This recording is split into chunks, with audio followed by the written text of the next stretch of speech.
قبلہ کی مجلس کے بعد، قبلہ کے جانے کے بعد اب یہی مجلس بچی ہے جس سے کچھ استفادہ حاصل ہو جاتا ہے۔ سرکار مولا حسین آپ لوگوں کو سلامت رکھیں۔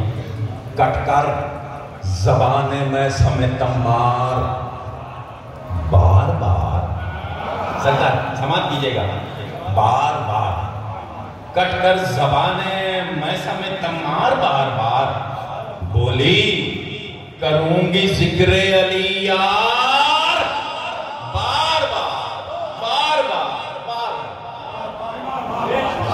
دعائیں لینی بھی بھائیوں سے، دعائیں لینی بھی، خاص طور پر قبلہ سے، بزرگوں سے دعائیں لینی۔ کٹ کر زبان میں سمے تمار بار بار بولی کروں گی ذکر علی یار بار بار۔ ذکر علی کو سن کے، جعفری صاحب سماعت کیجئے گا، ذکر علی کو سن کے جو چہرے بگڑ گئے، ذکر علی کو سن کے جو چہرے بگڑ گئے، پڑتی ہے ایسے چہروں پہ پھٹکار۔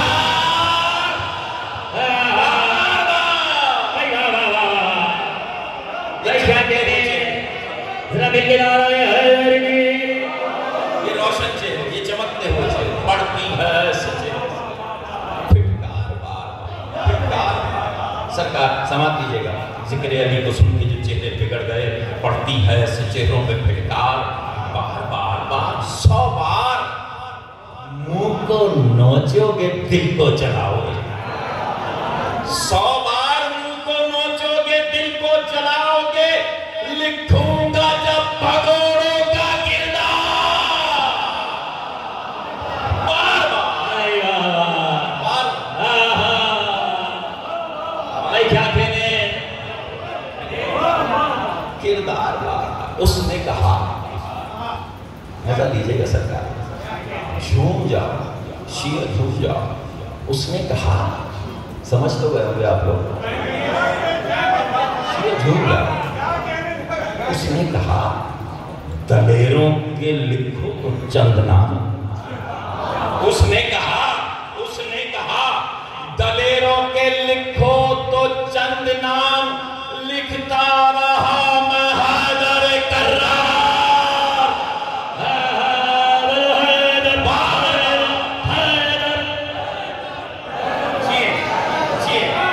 لکھتا رہا میں حیدر کرار، بار بار بار بار لکھتا رہا میں حیدر کرار۔ ایک بار جس نے اپنے دل کا چھالا پھوڑ رہا ہوں سرکار، آپ بھی پھوڑ لیجئے گا، ایک بار جس نے دل کو دکھایا بطول کے، ایک بار جس نے دل کو دکھایا بطول کے، اس پر چلے گی حیدری تلوار بار بار، اس پر چلے گی حیدری تلوار بار بار بار بار بار بار۔ سرکار آخری دو شعر فرماتے ہیں، اس پر چلے گی حیدری تلوار بار بار۔ تم لکھ رہے ہو ایسوں کو جرار بار بار، لگے پڑے لکھنے، تم لکھ رہے ہو ایسوں کو جرار بار بار، ہوتے رہے جو جنگوں سے فرار بار بار۔ کیا بات ہے بابا، ہوتے رہے جو جنگوں سے فرار بار بار۔ آخری شعر پڑھتے سے پہلا، نوکر بنائے جانے کے لائق نہیں تھے جو، نوکر بنائے جانے کے لائق نہیں تھے جو، تم نے بنایا ایسوں کو سردار، اور اس پر بار بار بار تم نے بنایا ایسوں کو سردار بار بار۔ سرکار آخری شعر، اور جس شعر کے لیے تمام شعر کہیں، شعروں کی طرح سنیے گا، شعروں کی طرح پڑھوں گا۔ تم نے بنایا ایسوں کو سردار بار بار، ماتم ماتم ایک بار بھی فتویٰ دیا اگر، ماتم ایک بار بھی فتویٰ دیا اگر، لعنت کریں گے تم پہ عزادار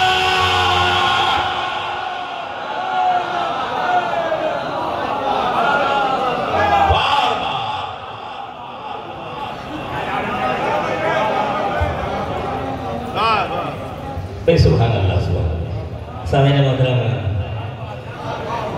شعلہ بیان شاعر برادر عزیز جناب جاوید مرزا صاحب آپ کی محراب سماعت میں اذان ولایت پیش فرما رہے تھے. شہزادی آپ سے حاضر ہیں. شہزادی اس نوکری کو اس ڈیوٹی کو اپنی بارگاہ میں قبول اور مقبول فرمائیں. کیا کہنے میں نے صحیح کہا تھا کہ بہت سارے لہن قربان ایسے تحت پر. خدا سلامت رکھے ان آوازوں کو سلامت رکھے ان عزاداروں کو سلامت رکھے. سامان آفتاب میموریل فاؤنڈیشن کے زیر اہتمام دلشاد جعفری اور ایس ایم حیدر کے خانوادے کی جانب سے یہ 2 روزہ تاریخی مجالس عزادہ آج پہلا دن ہے. خدا سلامت رکھے آپ تمام عزاداروں کو. بھائی ذیشان نے ایک حکم دیا ہے وہ کل انشاءاللہ میں پیش کر دوں گا کیونکہ آج ہمارے وقت میں گنجائش نہیں ہے, لیکن ایک مطلب اور 2 شعر حاضر کرتا ہوں. جاوید بھائی نے کوئی تار چھیڑ دیا ہے, اگر آپ لوگ بیدار ہیں تو میں پورے پاکستان میں نے یہ مصرے پڑھے اور اس کے بعد لوگوں نے مجھ سے کہا کہ جہاں لائیو چل رہا ہو تو مصرے نہ پڑھنا. تو اگر بی بی کے قاتلوں کے نام مجلسوں میں بھی نہ بتائے تو کہاں پہ بتایا ہے. میں پیش کرتا ہوں کہ بعد سرکار چلی ارے دین کی رفتار غلط. ابھی جاوید بھائی نے صحیح مصرے پڑھے ہیں. میں 2 شعر غلط پڑھتا ہوں کہ بعد سرکار چلی بعد سرکار چلی بعد سرکار چلی ارے دین کی رفتار غلط. 3 سرکار بھلی تینوں لگاتار غلط. میں نے تو پڑھ دیا بھائی. اب میں یہ نہیں دیکھ رہا کہ لائیو ہی آ رہا ہے کہ بعد سرکار چلی ارے دین کی رفتار غلط. 3 سرکار بھلی تینوں لگاتار غلط. ارے ہم اسی کو تو کہا کرتے ہیں ہر بار غلط جس کو زہرا نے کہا تھا سارے دفعہ. ہم اسی کو تو کہا کرتے ہیں ہر بار غلط. ارے جس کو زہرا نے کہا تھا سارے دربار غلط. ارے جو جاننا ہو تو پڑھو جنگ جمل کی تاریخ. ارے کس کا کردار صحیح کس کا تھا کردار غلط. بس ادب بس خلوص بس احترام حرف التماس لے کر پڑھ رہا ہوں. مملکت ولایت کے ایک نامور خطیب محقق ادیب اسکالر ایک ایسے قلمکار خوبصورت لب اللہن کے قلمکار ہے. ایک علمی ایک ادبی ایک مذہبی گھرانے کے کہ ایک معروف و مقبول شخصیت ہے جن کا نام 21ویں صدی کے افق پر خطابت کے حوالے سے شاعری کے حوالے سے 21ویں صدی کے افق پر اپنی گوری آب و تاب کے ساتھ جلوہ افروز ناشر ولایت مولا کائنات جناب ڈاکٹر ماجد رضا عبدی صاحب کا تشریف لا رہے ہیں اور آج کی اس پہلی مجلس سے خطاب فرمائیں گے. ذرا مل کے نعرہ تکبیر. تھک گئے ہو کیا؟ یہ بھی جانتا ہوں کہ علی والا کبھی تھکتا نہیں ہے. ذرا مل کے نعرہ رسالت. ذرا مل کے نعرہ حیدری. ایسے نہیں, ذرا دونوں ہاتھوں کو بلند کر کے مل کے نعرہ حیدری.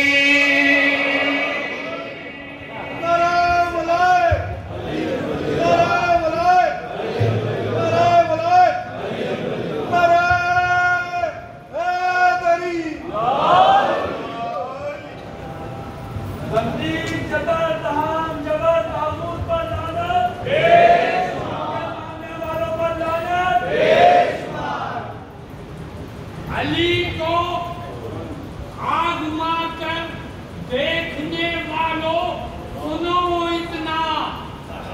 علی کو آزما کر دیکھنے والوں سنو اتنا.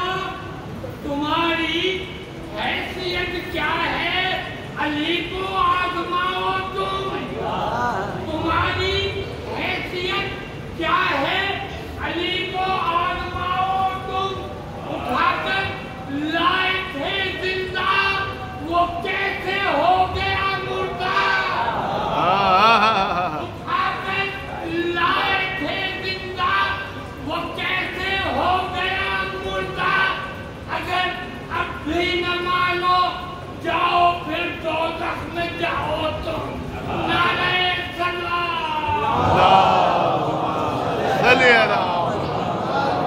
أعوذ بالله السميع العليم من الشيطان اللعين الرجيم. بسم الله الرحمن الرحيم. الحمد لله بالمعروف من غير رؤية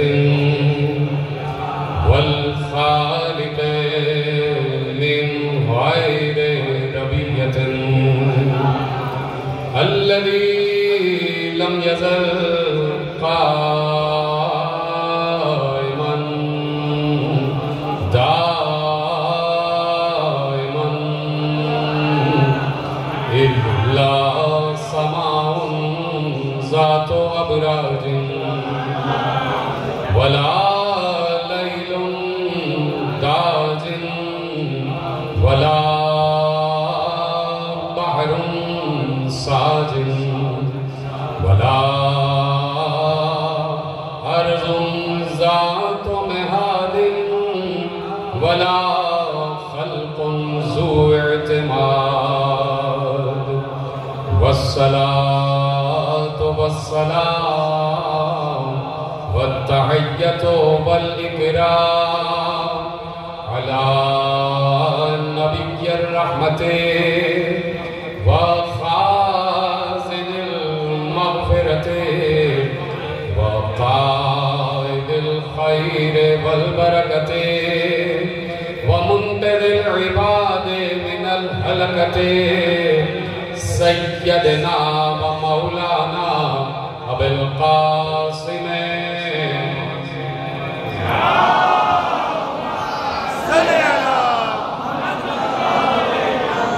وأهل بيته الطيبين الطاهرين المعصومين المظلومين المنتخبين المنتجبين الذين أذهب الله عنهم الرجس وطهرهم تطهيرا.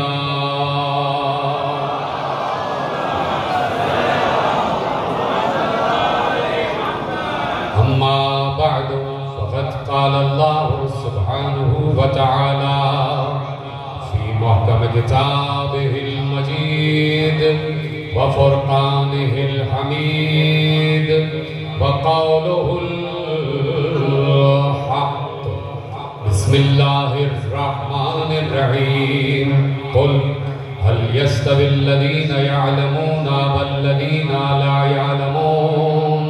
صلوات پڑھے محمد و آل محمد.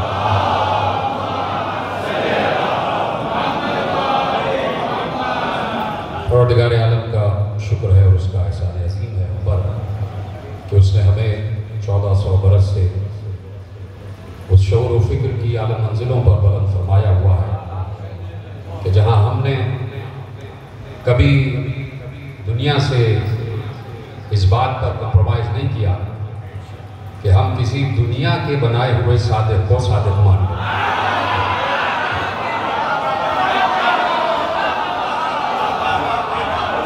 ہم نے ہمیشہ انہیں صادق مانا ہے کہ جنہیں اللہ نے صادق مانا ہے اور ہم عالم اسلام سے بھی یہی توقع کرتے ہیں کہ وہ بھی انہیں ہی صادق مانے کہ جن صادقوں کا ذکر قرآن میں ہے. اور قرآن کا دامن اتنا کوتاہ نہیں ہے, اتنا چھوٹا دامن نہیں ہے کہ وہ لفظ صادق کی تفسیر اور تشریح اپنے دامن میں نہ رکھتا. قرآن نے جب کہا ہے کہ سچوں کے ساتھ ہو جاؤ تو دیکھیے 1400 برس سے قرآن کہہ رہا ہے. 1400 برس ہو گئے قرآن کو ظاہری طور پر نازل ہوئے ہوئے, تو قرآن 1400 برس سے آپ سے بھی کہہ رہا ہے, مجھ سے بھی کہہ رہا ہے, حنفیوں سے بھی کہہ رہا ہے, حنبلیوں سے بھی کہہ رہا ہے, مالکیوں سے بھی کہہ رہا ہے, شافیوں سے بھی کہہ رہا ہے, نصیریوں سے بھی کہہ رہا ہے, غالیوں سے بھی کہہ رہا ہے, مقصروں سے بھی کہہ رہا ہے, مرجعیوں سے بھی کہہ رہا ہے, واقفیوں سے بھی کہہ رہا ہے, ملا سے بھی کہہ رہا ہے, مفتی سے بھی کہہ رہا ہے, عالم سے بھی کہہ رہا ہے, عالم سے بھی کہہ رہا ہے, ایک عام انسان سے بھی کہہ رہا ہے, ایک خاص انسان سے بھی کہہ رہا ہے, استاد سے بھی کہہ رہا ہے, شاگرد سے بھی کہہ رہا ہے, ایک عمومی طور پر بھی کہہ رہا ہے اور خصوصی طور پر بھی کہہ رہا ہے, اور بار بار کہہ رہا ہے سچوں کے ساتھ ہو جاؤ, بار بار کہہ رہا ہے. ابھی جاوید مرزا صاحب نے بار بار کہا نا, تو بار بار قرآن کہہ رہا ہے سچوں کے ساتھ ہو جاؤ, سچوں کے ساتھ ہو جاؤ, سچوں کے ساتھ ہو جاؤ, سچوں کے ساتھ ہو جاؤ. تو اب ہمارا یہ حق بنتا ہے کہ ہم اللہ سے ہر اس آیت کے پڑھنے کے بعد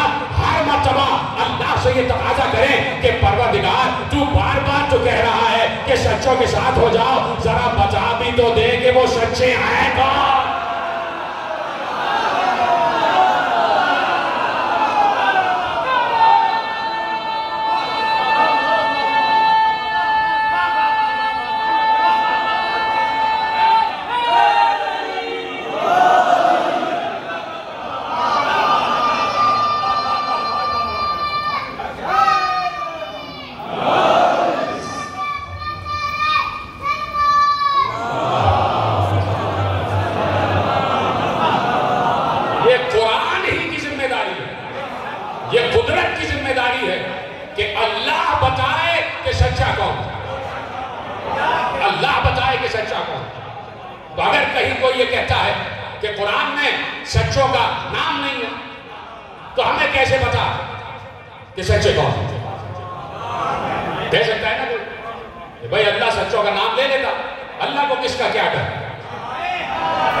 سچوں کے ساتھ ہو جاؤ، سچوں کے ساتھ ہو جاؤ، سچوں کے ساتھ ہو جاؤ مسلسل۔ ایک باپ اپنے بیٹے سے کہتا رہے بیٹے دودھ پی کے سونا، دوسری رات کہہ رہا ہے بیٹے ذرا دودھ پی کے سونا، بیٹے ذرا دودھ پی کے سونا۔ چوتھی رات بچہ کہے گا کہ بابا آپ کہتے تو ہیں دودھ پی کے سو، کہیں سے آپ دودھ لا کے نہیں دیتے۔ تو اب قرآن 1400 برس سے کہہ رہا ہے سچوں کے ساتھ ہو جاؤ، سچوں کے ساتھ ہو جاؤ، تو قرآن ہی کی ذمہ داری ہے نا کہ بتائے کہ سچے کون ہیں۔ اب میں بل بورڈ لے کے کھڑا ہو جاؤں کہ میں سچا ہوں، تو اس کا معیار کیا ہے؟ اس کا معیار کیا ہے؟ اس کی میزان کیا ہے؟ اس کی پاراکھ کیا ہے؟ اس کی کسوٹی کیا ہے؟ تو اگر کوئی یہ کہہ رہا ہے اور کہے کہ قرآن کو چاہیے تھا کہ سچوں کی تشریح کرتا اور تعریف کرتا، قرآن میں نہیں، تو ہمیں کیسے پتا کہ سچے کون ہیں؟ تو میں آپ سے ایک سوال کروں گا کہ قرآن میں حکم نماز ہے، طریقہ نماز نہیں۔ اتنی مشکل بات میں نے نہیں کی ہے، بہت آسان بات۔ قرآن میں نماز کا حکم ہے، اقیموا الصلاۃ، تو پڑھو نماز۔ اور مجھے دکھائے کوئی، اور یہ ہمارا 1400 برس سے سوال ہے، کوئی دکھائے کہ طریقہ نماز قرآن میں ہے۔ روزہ کب کھولنا ہے قرآن نے نشانی بتا دی، ٹائم نہیں بتایا کہ بھئی اگر جون میں پڑھ جائے تو اس ٹائم میں، اگر جولائی میں پڑھ جائے تو اس ٹائم میں، جنوری میں پڑھ جائے تو یہ ٹائم۔ تقویم دے دیتا آپ ٹائم نہیں۔ روزہ کھولو، نشانی بتا دی، نماز کی نشانیاں بتا دی کہ 3 وقت پڑھنا۔ اسی طرح زکوٰۃ کی نشانیاں بتا دی، تھوڑا سا نصاب کو بتا دیا، کچھ آیتوں میں قرآن نصاب زکوٰۃ بھی ہے اور تفصیل سے ہے۔ تو قرآن میں حکم نماز ہے، طریقہ نماز نہیں ہے۔ تو کیا کہیں کوئی، اب صحیح بننا بیٹھا ہوا ہے، میرا جملہ آپ تک پہنچ جائے تو مجھے بتائیے گا، کیا کہیں کسی مفتی کو، کسی ملا کو، کسی مولوی کو، نہیں ہٹا دیجیے کو، کیا کہیں کسی زمین کے بنائے ہوئے خلیفہ کو یہ اختیار تھا یا ہے کہ وہ یہ بتائے کہ نماز کیسے پڑھی جائے گی؟ میں نے بہت آسان بات کی ہے میرے لیے۔ قرآن نے کہا اقیموا الصلاۃ، تو کیا حضرت ابو بکر بتائیں گے کہ نماز کیسے پڑھی جائے؟ کیا حضرت عمر بتائیں گے کہ نماز کیسے پڑھی جائے؟ کیا حضرت عثمان بتائیں گے کہ نماز کیسے پڑھی جائے؟ کیا علی بتائیں گے کہ کیسے نماز پڑھی جائے؟ علی تو ہمارے ہیں نا، جیسے چاہو نام لے لو۔ تو کیا یہ بتائیں گے؟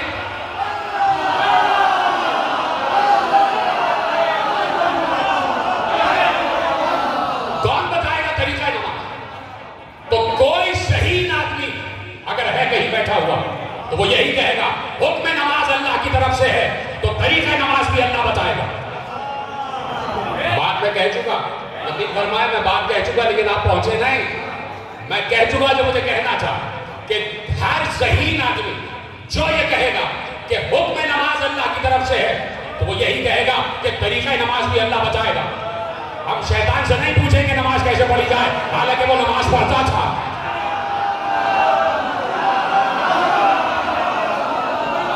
ہم شیطان سے نہیں پوچھیں گے کہ تسبیح کیسے کی جاتی ہے. ہم شیطان سے نہیں پوچھیں گے کہ تقدیس کسے کہتے ہیں, حالانکہ وہ تسبیحات اربع بھی پڑھتا, سجدہ بھی کیا اس نے. تو ہم شیطان سے نہیں پوچھیں گے کہ سجدے میں کیا پڑھا جائے. تشہد بھی پڑھا ہے شیطان نے, اس سے نہیں پوچھیں گے کہ تشہد میں کیا پڑھا جائے.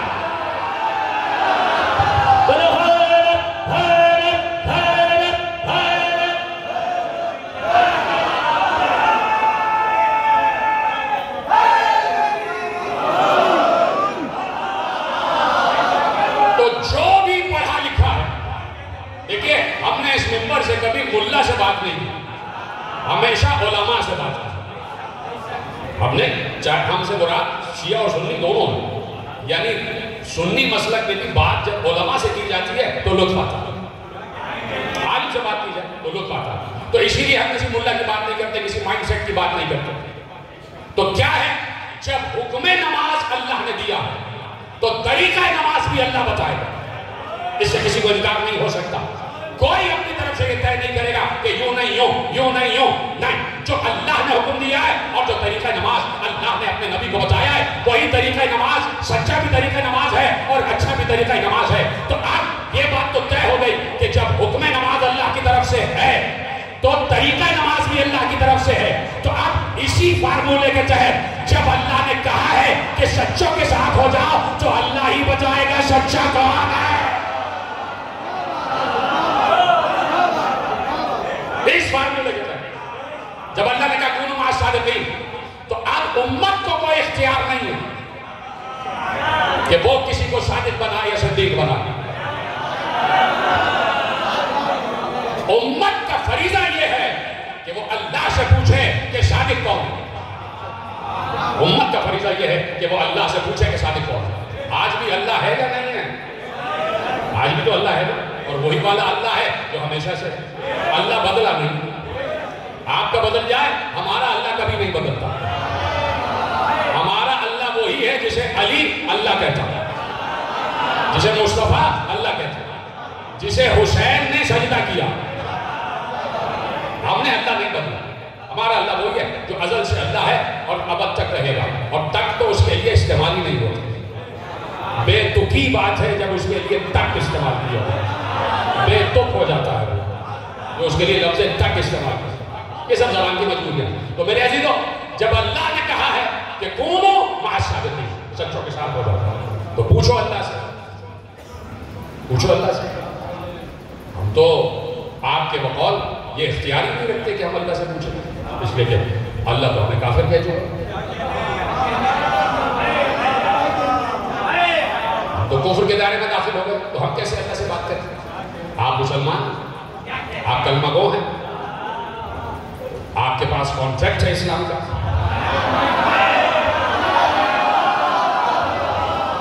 کانٹریکٹر ہیں آپ, اسلام کے کانٹریکٹر ہیں.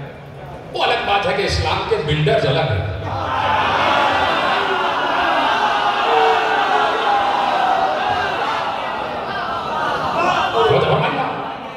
تو پوچھیں, پوری عالم اسلام کی ذمہ داری ہے کہ جب قرآن نے کہا ہے کہ کونوا مع الصادقین تو اللہ سے پوچھو کہ یا اللہ صادق کون ہے. 5 وقت جاتے ہو نماز پڑھنے کے لیے, یہ پوچھ نہیں سکتے اللہ سے؟ ذرا میرا ساتھ دیتے جائیں گا. 5 وقت جاتے ہو نماز پڑھنے, پوچھو اللہ سے.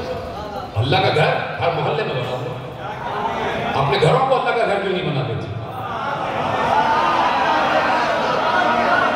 ہر محلے میں اللہ کا گھر ہے, اور ہر محلے میں ایک ایک نہیں 10-10 اللہ کے گھر ہے.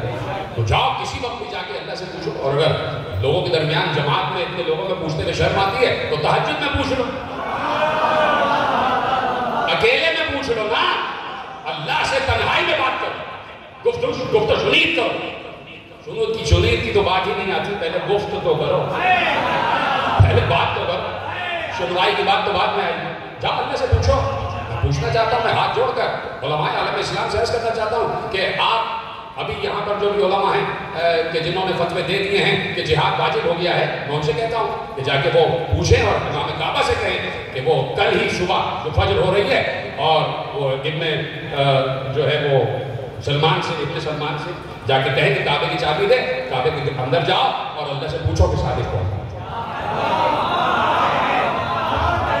چابی ہے نا کعبے کی، تو جا کے اللہ کے گھر میں دستک نہیں دو، دستک کی ضرورت نہیں، چابی جس کے پاس ہو تو دستک کی کیا ضرورت ہوتی ہے؟ وہ علیحدہ لوگ ہوتے ہیں کہ بغیر دستک کے کعبہ اپنی باہیں کھول دیتا اور کہتا ہے آ جائیے۔ تو کوئی ہے جس میں یہ جرأت ہو، پوچھ تو لے گا لیکن جواب نہیں آئے گا، جواب نہیں آ سکتا۔ ہم بھی کہتے ہیں کہ جائیے آپ پوچھئے، تو صرف ایک جواب آئے گا، جس بھی عالم سے آپ پوچھیں گے وہ کہیں گے کہ اللہ نے نہ کل بتایا، نہ آج بتائے گا، نہ کل بتائے گا۔ ہم کہیں گے کہ پھر کیسے پتا چلے گا؟ کہ اسی سے معلوم ہوگا جس نے طریقہ نماز بتایا۔ اللہ نے آ کے اتر کے ہمارے سامنے مجسم ہو کے نماز پڑھ کے نہیں بتایا تھا کہ اس کو رفع یدین کہتے ہیں، اسے قیام کہتے ہیں، اسے رکوع کہتے ہیں، اسے سجدہ کہتے ہیں۔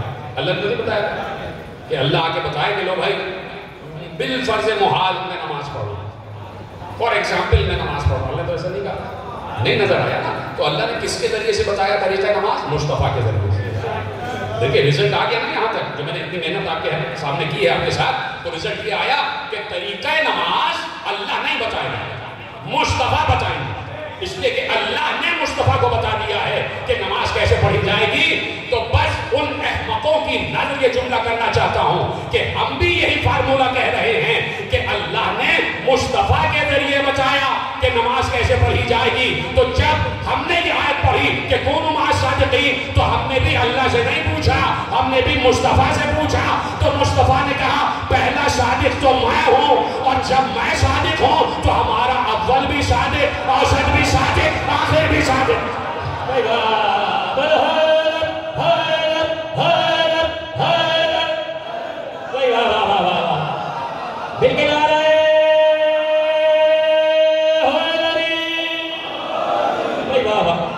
ہمارا پہلا بھی صادق، اوسط بھی صادق، آخر بھی صادق، ہم کل کے کل محمد۔ تو اگر ایک محمد صادق ہے تو اب امت کی ذمہ داری یہ ہے کہ وہ ہر دور میں خلیفہ نہیں محمد تلاش کرے۔ امت کی ذمہ داری کہ وہ ہر دور کا محمد تلاش کرے، ہر دور کا صادق تلاش کرے۔ اور یہی ہمارے موضوعات ہیں جن پر ہم مسلسل گفتگو کر رہے ہیں اور بتا رہے ہیں امت کو کہ ہماری ذمہ داری، میں بار بار یہ جملہ کہتا ہوں اور آپ کے حوالے کرتا ہوں کہ امت کو ہم یہ بتا رہے ہیں کہ اگر کوئی ٹھیکیدار ہے اسلام کا تو وہ ہم ہیں، اس لیے کہ یہ ٹھیکہ ہم نے زبردستی نہیں دیا، پیغمبر نے غدیر کے بعد ہمیں یہ ٹھیکہ دیا۔ اب ٹھیکے سے آپ پریشان ہوئے کہ صاحب یہ کیا ہے؟ میں اچھے معنوں میں استعمال کرتا ہوں اور میں پیغمبر کی حدیث آپ کے حوالے کرتا ہوں کہ پیغمبر نے کہا من کنت مولا ہو فہذا علی المولا، اس کے فوراً بعد کہا کہ یہ جو میں نے کہا ہے یہ جو لوگ یہاں موجود ہیں وہ ان کو بتائیں جو موجود نہیں ہیں۔ اب سمجھے آپ کہ یہ جو ذمہ داری ہے یہ ہماری ذمہ داری ہے کہ ہم امت کو بتاتے جائیں کہ صادقین کون ہیں، امت کو بتاتے جائیں کہ سچ کہاں پر، امت کو بتاتے جائیں کہ حق کہاں پر، امت کو بتاتے جائیں کہ جھوٹ سے دوری کہاں پر، امت کو بتاتے جائیں کہ مکر کہاں پر ہے، امت کو بتاتے جائیں کہ ظلمت کہاں پر ہے، امت کو بتاتے جائیں کہ اندھیرا کہاں پر ہے، اور اسی طریقے سے امت یہ سمجھتی جائے کہ نور کہاں پر ہے، سویرا کہاں پر ہے، سچ کہاں پر ہے، صداقت کہاں پر ہے۔ اور تیزی سے بات آگے بڑھ رہی ہے، اپنے دائرے وقت میں گفتگو کو کامل کرنا اور مسلسل آج کل اور پرسوں 3 مجالس آپ کے حوالے ہوں گی، اور خدا کا شکر ہے کہ آپ فرش عظمت تشریف فرما ہیں اور بتا رہے ہیں کہ جس کی فکر سے ہم تعلق رکھتے ہیں آج اسی کا دن ہوگی۔ فقہ حنفی بھی ہے، فقہ مالکی بھی ہے، فقہ شافعی بھی ہے، فقہ حنفی بھی ہے، فقہ مالکی بھی ہے، فقہ شافعی بھی ہے، فقہ حنبلی بھی ہے، سب ہیں۔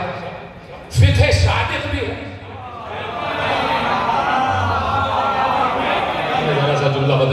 بھی چپ ہو گئے. بھائی فقہ حنبلی بھی ہے, فقہ شافعی بھی ہے, فقہ مالکی بھی ہے, فقہ حنفی بھی ہے, ساری فقہ ہیں. فقہ صادق ایک ہے. جو سمجھ کے تو میرا سلام ہے تو نہیں سمجھے, وہ گھر جا کے سمجھ. فقہ صادق بھی ہے. تو جب یہ جامع ازہر بنی اور ان مجالس میں جو ہر برس کے سننے والے ہیں تو ان کو پتا ہے کہ کوئی نہ کوئی فکری موضوع رکھا جاتا ہے, اور بات یہی ہے کہ ممبر سے افکار بیان کیے جائیں, علمی باتیں ہوں, فلمی باتیں نہ ہوں. ممبر کے ڈیکورم کو, ممبر کے پروٹوکول کو اور ممبر کی تجسیم جو ہے اسے برقرار رکھا جاتا ہے. وہ جو علامہ رشید قرآنی علیہ اللہ مقامہ سے لے کے علامہ ضمیر اختر نقوی علیہ اللہ مقامہ اور علامہ طالب جوہری علیہ اللہ مقامہ تک رہا. جو ممبر کا ایک ٹکرا, ممبر کا کی ایک تہذیب, ممبر کا ایک تمدن, ممبر کی ایک ثقافت کہ کم از کم بسم اللہ الرحمن الرحیم تو کہنا آتا ہے.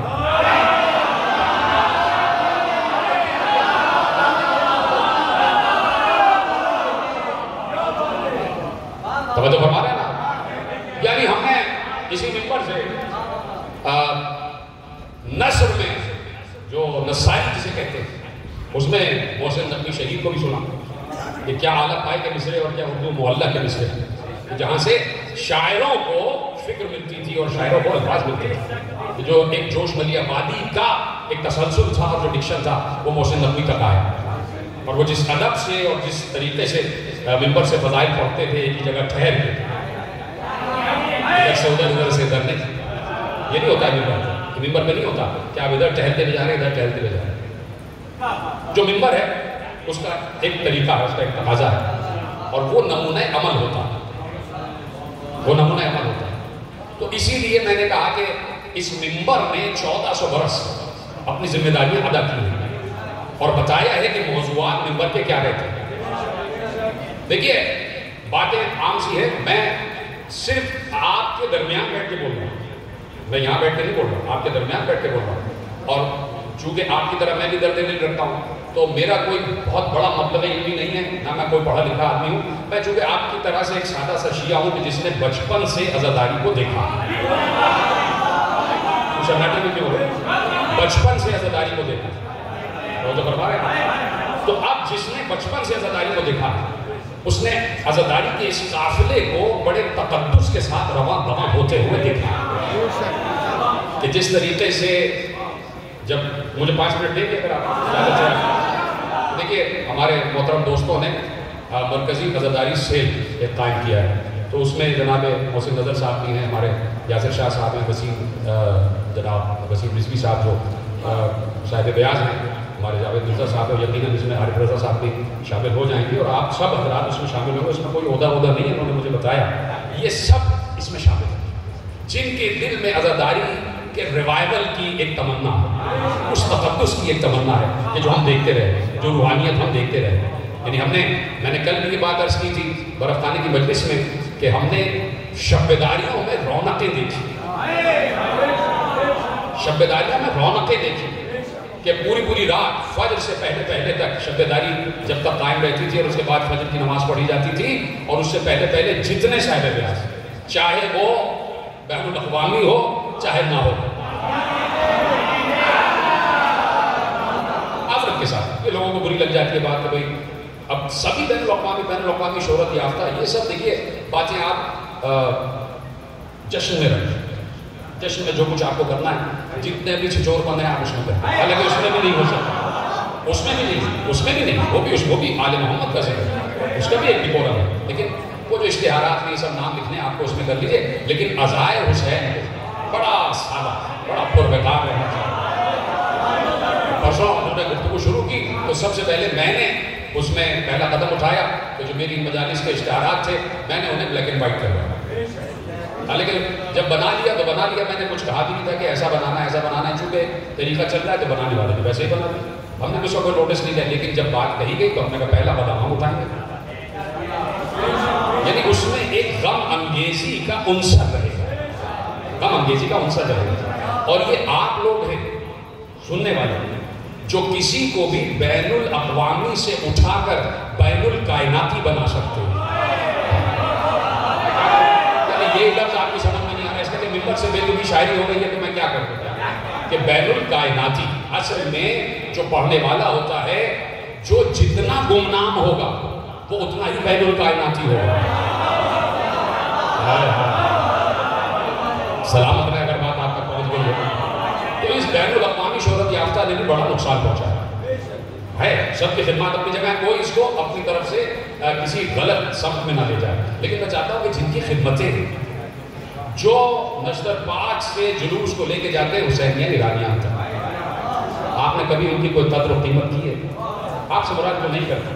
کبھی ان کے لیے کوئی تعریفی کوئی اذکار، کوئی الفاظ یا ان کی دلجوئی یا ان کے ساتھ ساتھ ہی چلتے رہے کہ نہیں صاحب خدا آپ کو سلامت رکھے، چادر زہرا کا سایہ آپ کے سر پر آباد رہے؟ کبھی ایسا کیا؟ تو دیکھیں کہ کچھ آوازیں ایسی ہیں کہ جو بغیر اسپیکر کے پڑھ رہے ہوتے ہیں اور گلا ان کا نہیں بیٹھتا، اور جو اسپیکر کے ساتھ پڑھ رہا ہے 2 ماہ کے بعد گلا بیٹھ جاتا ہے.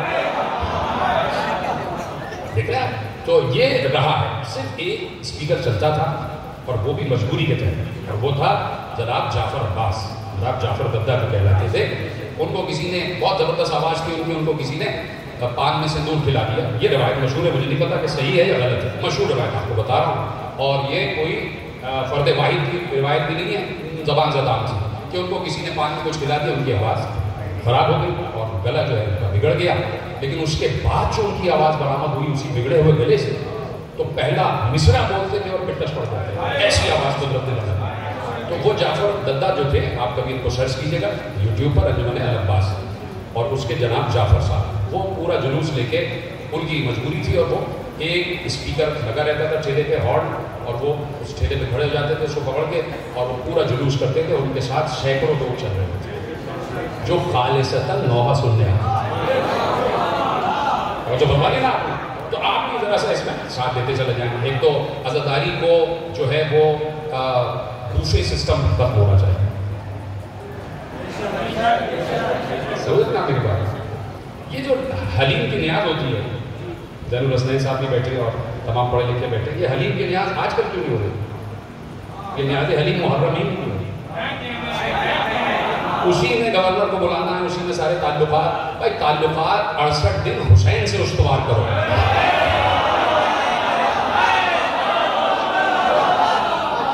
اس میں سب شامل ہو جائے. آہستہ آہستہ یہ پیغام آگے بڑھتا چلا جائے اور اس میں سب شامل ہو جائے. تو اسی لیے میں نے کہا کہ ان موضوعات، یہ جو خاص طور پہ موضوعاتی مجالس ہوتی ہیں، ان میں سب کو آنا چاہیے تاکہ معلوم ہو کہ یہ قافلہ ہے عزاداری نہیں، یہ قافلہ صداقت کیسے بڑھا ہے. اتنی آسانی سے نہیں بڑھا ہے، اتنی آسانی سے نہیں. میں نے کل جملہ عرض کیا اور وہیں سے گفتگو آگے بڑھاتا ہوں کہ ایک پوری نسل ہے کہ جس نے علم کو پروان چڑھایا اور اللہ نے اس نسل کا ساتھ دیا. اسی لیے اللہ نے کہا قل هل يستوي الذين يعلمون والذين لا يعلمون انما يتذكر اولو الالباب. ان سے پوچھئے کہ کیا عالم اور جاہل برابر ہو سکتے ہیں؟ گفتگو شروع ہو گئی امام پر اور مشکل سے 20 یا 25 منٹ بات کرنی ہے آپ سے. ان سے پوچھئے کہ کیا عالم اور جاہل برابر ہو سکتے ہیں؟ دیکھیے سب کا جواب ہے نفی میں. آپ سب نے گردن ہلا دی، نہیں عالم اور جاہل برابر نہیں ہو سکتے. جب برابر نہیں ہو سکتے تو افضل کون ہے؟ تھک گئے شاید آپ، تھک گئے. آپ ٹینشن میں آ جاتے ہیں جب پیغامات کی باتیں کرو. اب چونکہ یہ 3 حوالے ہیں اور شروع سے 3 حوالوں سے ہی بات ہو رہی ہے، تو دیکھ رہے ہیں 3 کیمرے لگے ہوئے ہیں. ہمارے یہاں تو خیر 12 کیمرے اور وہ 14 کیمرے ہو جاتے ہیں اور وہ ایک کیمرے سے ملا رہتا ہے. تو ایک تو یہ لائٹ والا سسٹم بھی ختم ہونا چاہیے. اس وجہ سے بھی لوگ گھروں میں بیٹھے رہتے ہیں کہ لائٹ سن لیں گے. اور پھر سن رہے ہیں اس میں چائے بھی پی رہے ہیں، باتیں بھی ہو رہی ہیں، ایک دوسرے کے تعلیم بھی ماری جا رہی ہے. ارے یہ کیا پڑھ دیا، ارے تو میں کہہ رہا ہوں اس میں بے لگ جاتا ہے. یہ سب ہو رہا تھا. یہ سب جو ہے وہ کرکٹ کے میچ کی طرح یہ لوگ بیٹھ کے گھروں میں دیکھ رہے تھے جو ابھی بھی دیکھ رہے ہیں. جیسے کرکٹ کے میچ دیکھتے ہیں اس وقت لائیو تقریر بھی دیکھی جاتی ہے. اور جو دیکھ رہے ہیں میں ان کو کہہ رہا ہوں تم بھی دیکھ رہے ہو، تم بھی دیکھ رہے ہو، تم بھی دیکھ رہے ہو. تمہیں یہ توفیق نہیں دی مولا نے کہ تم مزہ خانے میں آ سن لیا. تو اب یہ چیزیں ہیں کہ جو آگے بڑھنی چاہیے اور آپ کے دم سے انشاءاللہ یہ عزاخانہ اور یہ عزاداری بڑھتی رہے گی آگے بحکم امام زمانہ. تو اس لیے بات شروع ہو رہی ہے اور میرے ساتھ دیتے جائیں. جب یہ بات طے ہو گئی کہ عالم اور جاہل برابر نہیں ہے، میں صرف عالم اسلام کی بات نہیں کر رہا، بین الکائناتی بات کر رہا. اس پورے گروپ کی بات کروں کہ اس میں اگر عیسائی سے پوچھیں وہ بھی کہے گا عالم اور جاہل برابر ہے، یہودی سے پوچھیں وہ بھی کہے گا عالم اور جاہل برابر ہے، ہندو سے پوچھیں وہ بھی کہے گا عالم اور جاہل برابر ہے، کسی جاہل سے پوچھیں وہ بھی کہے گا عالم اور جاہل برابر ہے۔ ایسے بے دلی سے مجھے داد نہ دے، خدا کے نہیں دیں گے تو داد ایسے کریں گے، مگر مجھے بڑے دل کے ساتھ، بڑے دل جمائی کے ساتھ میرے ساتھ بات کریں۔ اگر کسی جاہل سے بھی کہے اور آگے بولے، کسی جاہل سے بھی کہے وہ بھی کہے گا عالم اور جاہل برابر نہیں۔ جب یہ بات طے ہو گئی کہ عالم اور جاہل برابر نہیں تو اطہر جعفری صاحب تو اس میں افضل کون ہے؟ یہ پہلا اسٹیپ تو آ گیا نا کہ عالم اور جاہل برابر نہیں، تو اب اس میں افضل کون ہے؟ سب کا ایک ہی نتیجہ ہوگا عالم، عالم افضل، عالم افضل۔ تو بھائی یہ بات تو شیطان جیسے جاہل کو بھی معلوم تھی کہ جو افضل ہوتا ہے وہی خلافت کا حقدار ہوتا ہے۔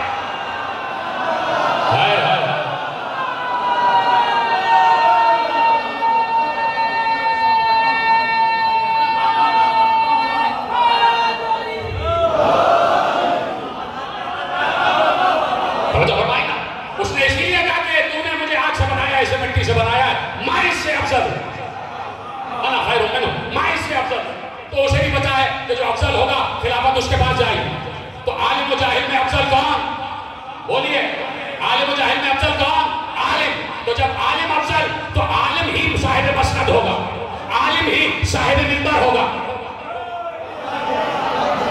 اگر سبھی میرا ساتھ دے دیتے تو وہ جملہ مجھے کہنے کی زحمت نہ ہوتی کہ بھائی جب بات طے ہو گئی کہ عالم و جاہل میں عالم افضل تو عالم ہی صاحب مسند ہوگا، عالم ہی صاحب منبر ہوگا، عالم ہی صاحب فضیلت ہوگا، عالم ہی صاحب عہدہ ہوگا، عالم ہی صاحب منصب ہوگا۔ تو اب یہ بات بھی آپ ہی کے بزرگوں نے لکھ دی بسط ادب کہ کسی کے آبگینوں کو ٹھیس نہ لگ جائے۔ یہ بات بھی آپ ہی کی کتابوں میں لکھی ہے کہ کسی نے ایک مرتبہ نہیں 70 مرتبہ کہا تھا کہ اگر یہ نہ ہوتے تو ہم ہلاک ہو جاتے۔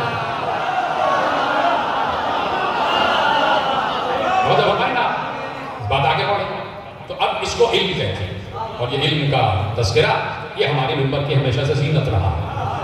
تو پروردگار نے کہا کہ یہ کفر اپنا کام کرے گا، جھوٹ اپنا کام کرے گا اور سچ اپنا کام کرے گا۔ دیکھیے میں معجزات سنا کے پوری تقریر ختم کر سکتا ہوں، اگر آپ کہیں تو سارے معجزات سنا دو تقریر ختم کر دو، لیکن کچھ اتنی باتیں اگر سننے کے لیے تیار ہیں، ٹھیک ہے؟ تو دیکھیے مطالعہ جیسے جیسے آپ کرتے جائیں گے مطالعہ آپ کا بڑھتا جائے گا۔ پڑھنے سے مراد یہ ہے کہ آپ نے پہلی کتاب پڑھی، اس سے پھر پہلی والی کتاب پڑھی، اس سے پہلے کی کتاب پڑھی، اس سے پہلے کی کتاب پڑھی، اور جاتے جاتے آپ مصدر تک پہنچ گئے، مصدر تک یعنی اوریجن تک کہ جہاں سے یہ ساری روایتیں آ رہی ہیں۔ تو آپ کی نگاہ پہلی کتاب پر نہیں ہونی چاہیے۔ دیکھیے علی نے کیا کہا تھا؟ علی نے کہا محمد حنفیہ جا رہے ہو تو میں بھیج رہا جاؤ، میدان ہے کسی جنگ کا، کوئی سواری والی جنگ ہے، اور کہا محمد حنفیہ جاؤ، محمد حنفیہ چلنے لگے، کہا رک جاؤ، اور بتایا کہ کیسے جنگ کرنی ہے، کہا سنا اپنے دانتوں کو پیچھے رکھنا، دانت پہ دانت جمائے رکھنا، آنکھیں کھلی رکھنا، سینہ چوڑا رکھنا، اور تمہاری نگاہ پہلی لائن پر نہیں آخری صف پر ہونی چاہیے۔ تو اسی طرح آپ کی نگاہ مصدر پر ہونی چاہیے۔ اتنا عالم ہونا چاہیے جعفر صادق کے ماننے والے۔ جب پیغام کی بات کرو تو چپ ہو جاتے ہیں۔ بھائی امام صادق کے ماننے والے کو اتنا عالم ہونا چاہیے کہ اسے کما کہو عربی بھی آنا چاہیے، اور اسے مصادر پر اس کی نگاہ ہونی چاہیے کہ کہاں سے بات چل رہی ہے۔ اور پھر میں نے اپنے اساتذہ سے سیکھا جنہوں نے یہ بات بتائی کہ دیکھو منبر میں جا رہے ہو کچھ چیزیں طے کر لو کہ ان پر کمپرومائز نہیں کرنا، ان سے نہیں ہٹنا ہے، بنیادی عقائد آپ کے مضبوط ہونے چاہیے، اور ان عقائد کو ماننے کے لیے اور منوانے کے لیے آپ کے پاس مضبوط دلائل اور ٹھوس شواہد ہونے چاہیے کہ اس سے ہم نہیں ہٹیں گے۔ تو کچھ عقائد ایسے ہیں کہ جسے آپ کو ماننا ہی پڑے گا اور منوانا پڑے گا۔ مثلا علی نے بیعت نہیں کی تھی،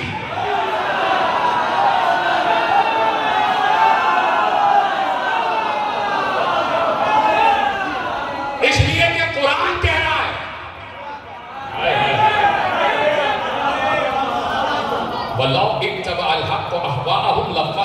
السماوات والارض. قرآن کہہ رہا ہے کہ اگر حق باطل کی بیعت کر لے تو زمین و آسمان تباہ ہو جائیں گے. تو اب کہا انہوں نے کہ طے کر لو کہ اس پر کوئی کروڑا نہیں. اس پر اگر تمہارے مکتب کا بھی کوئی عالم لکھ بیٹھا ہو تو تمہیں وہ روایت بھی نہیں ماننا. اور اس کے مضبوطی کے لیے تمہارے پاس دلائل ہونے چاہیے. دوسری بات فتح, کہیں پر بھی کوئی بھی روایت لکھی ہو فتح حق سیدہ. ٹھیک ہے, کچھ ایسے عقائد ہیں کہ جن پر جمے رہو, جن پر مضبوطی سے جمے رہو. اور سب سے بڑی بات چھوڑ رہا ہوں, کل انشاءاللہ عرض کروں گا, سب سے بڑی بات یہ مجلس اعضا. اور اس مجلس اعضا کا ڈیکورم, اس مجلس اعضا کے طریقے, اس مجلس اعضا کا فیض, اس مجلس اعضا کا مقصد وہ تمہارے ذہنوں میں واضح ہونا چاہیے. میں مسائل نہیں بول رہا, صرف جملہ دے رہا ہوں کہ واضح کیسے ہونا چاہیے. ہر امام صاحب ذوالفقار ہے, ہر امام صاحب ذوالفقار, ہر امام کے ہاتھ کو ذوالفقار پہچانتی ہے. جب امام کے ہاتھ کو ذوالفقار آتی ہے تو پھول کی طرح ہلکی ہو جاتی ہے اور اسی طرح چلتی ہے, اشارے پہ چلتی ہے. ہر امام ذوالفقار چلانا جانتا ہے. صرف یہ نہیں تھا کہ علی جانتے تھے اور ان کے بعد حسین جانتے تھے. ارے بھائی بات کہہ بھی دیتا ہوں اور اب چپ ہو جاتے. صرف یہی نہیں تھا کہ یا تو ذوالفقار علی چلانا جانتے تھے یا حسین چلانا جانتے تھے. نہ حسن کو چلانی آتی تھی, نہ زین العابدین کو چلانی آتی تھی. ایسا تو نہیں ہے نا. امام حسن بھی جانتے تھے, امام زین العابدین بھی جانتے تھے, وہ پھر کیوں نہ چلائے؟ سوال وہی اور جواب بھی وہی. چلائی اس لیے نہیں کہ حسن بھی صادق تھے, زین العابدین بھی صادق تھے, اور یہ صادق اللہ کے بنائے ہوئے ہیں. جب اللہ کے بنائے ہوئے ہیں تو جو اللہ کہے گا وہ یہ کریں گے. علی سے کہا چلاؤ, علی نے چلائی. حسن سے کہا روک دو, روک دی. حسین سے کہا چلاؤ, چلائی. زین العابدین سے کہا روک دو, روک دی.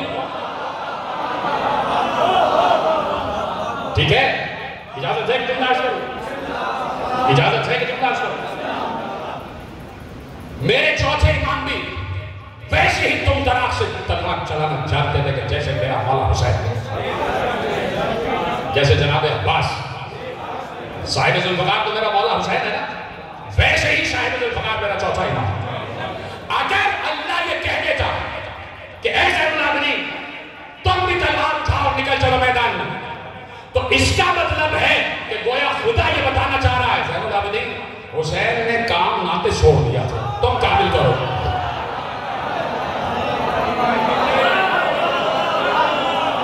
نہیں بہت دیر میں پہنچ رہے ہیں. جو جنگ حسین ابن علی نے کی ہے وہ قیامت تک یادگار رہے گا. اب اس کے بعد کسی حملے کی ضرورت ہی نہیں, اب اس کے بعد کسی حملے کی ضرورت ہی نہیں. وہ آخری کام وہ ہے جو اللہ کا ہاتھ آگے کرے گا. وہ ایک وار ہے جو اپنے انتظار میں ہے. جملہ دو اور اپنی اجازت ہو یہاں سے وہاں تک. ارے بھائی ایک جملہ دے رہا ہوں, سفر پر حضرات بیٹھے, جاوید مرزا صاحب بیٹھے, واسف بھائی جملہ لے جائیے. یہ تو دور غیبت ہے نا, یہ جو دور غیبت ہے 329 ہجری سے لے کر اور اس کے بعد آج تک, اور جب 360 آئی ہے اور غیبت کبریٰ شروع ہوئی ہے, اس کے بعد سے آج تک امام غائب نہیں ہے. ذیشان بھائی غائب نہیں, یہ غائب نہیں, امام غائب نہیں. جملہ دو اگر اجازت ہے. عرفان حیدر صاحب بھی آ جائیں تو جملہ دو, ذرا صلوات پڑھیں محمد والے. دیکھیے یہ ایک نقطہ ہے جو حوالے کا ہے. آ جائیے عرفان حیدر صاحب, خدا آپ کو سلامت رکھے. توجہ ہے, آپ سنیے گا, ہے نا میرے ساتھ موجود, سب ایک طرف دیکھتے ہیں. پھر جملہ دوہرا کہ یہ جو 1100 برس سے اوپر ہو گئے, یہ غیبت کا طویل زمانہ, اگر بات سمجھ میں آ جائے تو بتا دیجیے گا بات سمجھ میں آ جائے. یہ غیبت نہیں ہے, امام غائب نہیں ہے, یہ چراغ بجھایا گیا. ہائے ہائے ہائے ہائے,